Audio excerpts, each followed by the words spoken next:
Hi, this is Steve Wilson, and I'm here to talk about embroidery as art. Now, most of us have been embroiderers for a while, and we find a design we like, and we stitch it on a shirt, we stitch it on a quilt, pillow, curtains, table runners, home deck, projects and everything like that. Very few of us from, traveling around for 15 years, very few of us actually think of embroidery as fine art.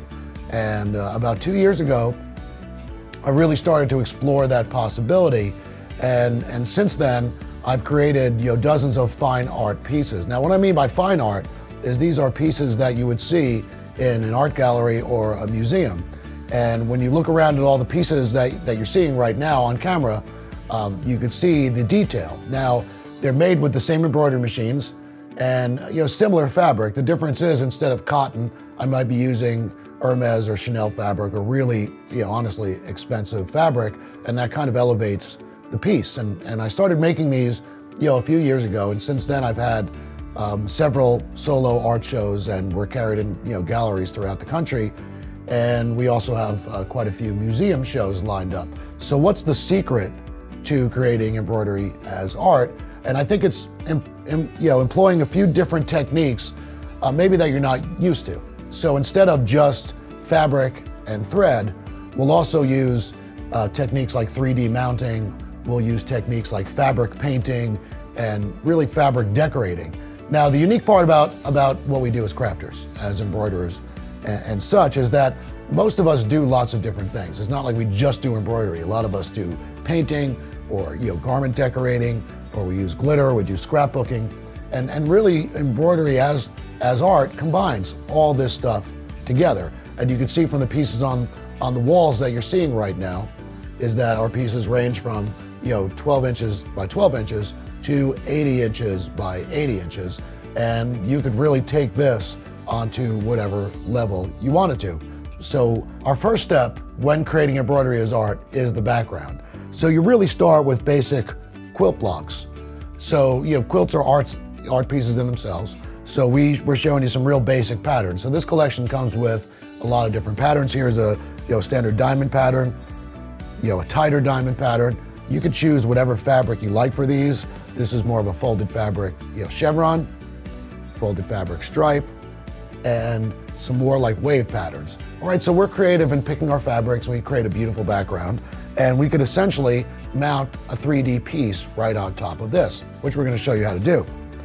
Now, what if we wanted to take this to the next level? A lot of us have paint and paint supplies and things like that at home. So instead of using regular fabric, I'll use and create my own fabric. And here is a piece I did, and it just uses drip painting. So it's a piece of felt, and I took acrylic paint that you could buy at any arts and crafts store, and kind of dripped like a little pattern in there. If I wanted blue, I dripped all different colors of blue, and I let it dry for a couple days, and then instead of plain cotton fabric, I'll use this fabric. Here's another example. This is one I did with gray and orange, and it's again standard drip painting on felt. And this one here is drip painting on a quilt block I've already created. So it's really exploring that painted issue, and a lot of people at events go, I can't believe you paint fabric, and to me it's always like, well, why wouldn't you? We're just adding different techniques together. This is not replacing quilting or embroidery. This is taking both, putting them together with other art forms to create something new. So we can always paint our fabric. The second technique is, a lot of us have these cutters that paper cutters, or maybe it's a Brother Scan and Cut or the Cricut cutter or things like that. Well, what you can make with those are these stencil patterns. So we created these stencil patterns just really out of cardstock. Here's a feather pattern, here's a flower pattern, and then we use that pattern. All the patterns are included in the collection. We use that pattern to spray paint our fabric. So then we take our quilt block, we lay our stencil on top of it, and then we can use glitter paint, regular paint, and that's another way to decorate your fabric as the base. So now we have our decorative fabric. And now we're going to mount, essentially a 3D object on top of that fabric, which is freestanding embroidery. So here's an example of one we did with a heart. And this one shows just folded fabric background.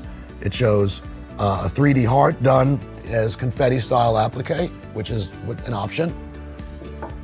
This is your art piece. You can really do it any way you want. This one shows a three-dimensional cupcake with a splatter painted background. And this last one shows a stencil background, again on standard, cotton. And we stenciled the background, and there's bees in the background, and we added a flower. So all these options really show the three techniques I just showed you. You create your background, you paint your background, and now we would create our top object. Now, you can use any embroidery design you have. So if you have a beautiful wolf or Christmas design, you can easily make these as Christmas gifts. We've included a lot of these icons to use. So there's butterfly, there's a deer head, roosters, lots of different designs. We included these because they're simple appliques, and a simple design is really easy to use techniques like confetti, where we're cutting up other fabrics, adding them in. So now we have our background fabric, like that. We have our 3D object. Now the tutorial in the book shows you, well, what do I do with this? This is soft and I can't mount it. We show you how to mount it, essentially on a piece of wood or really heavyweight foam board or anything like that. So you would mount this piece on the foam board or wood, which are easy, it's really easy to cut. You'd mount that, staple it or glue it in place.